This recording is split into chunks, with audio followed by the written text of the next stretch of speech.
dinhi sa atong host barangay, sa mga kagawad, sa mga SK chairman na dinhi SK kagawad, ug tanan lumulubyo sa upat ka barangay sa makausab. Maayong gabi sa tuwang mga kaubanan na papili isip konsehal sa hukbong sa taong lungsod ug ato ang Congressman Sidungab ug ato ang second nominee sa PPP party list, Sir Brian Lim. Bubula ako isulti, nag-warning na si Sir, time is up na daw.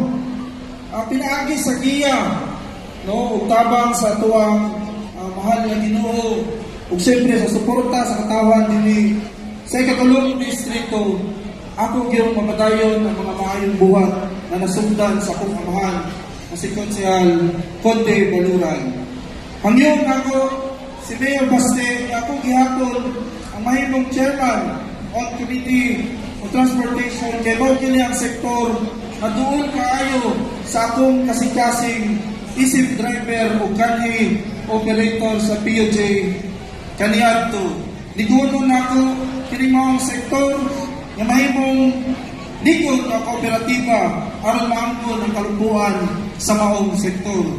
Ang iyon nakausap si Mayor Baste na mahimo akong membro sa Committee on Cooperative kaya akong buhaton ang pagmugna o daghang kooperatiba para sa ato ang mga fisher folks o mga TODA o POJ operators and organizations. Ang iyon usap na ako si Mayor Baste na maghimo usap ako sa membro sa Committee on Agriculture aron mapakusya nato o pagtanong ang mga pagkaon matabangan atong mga mag-uuma sa kabukiran.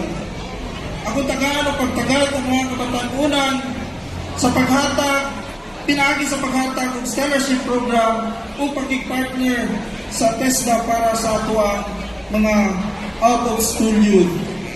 Mawakili ako mga plataforma na akong mahimo o pinaagi sa pagtabang o suporta ninyo sa atuang ug labaw sa tanan ang blessing na ihatag sa tuang Ginoo. Ayaw ba ninyo kalimti, numero 3 sa atuang balota, ang anak sa balod sa kapalalan, Jopet Baluran.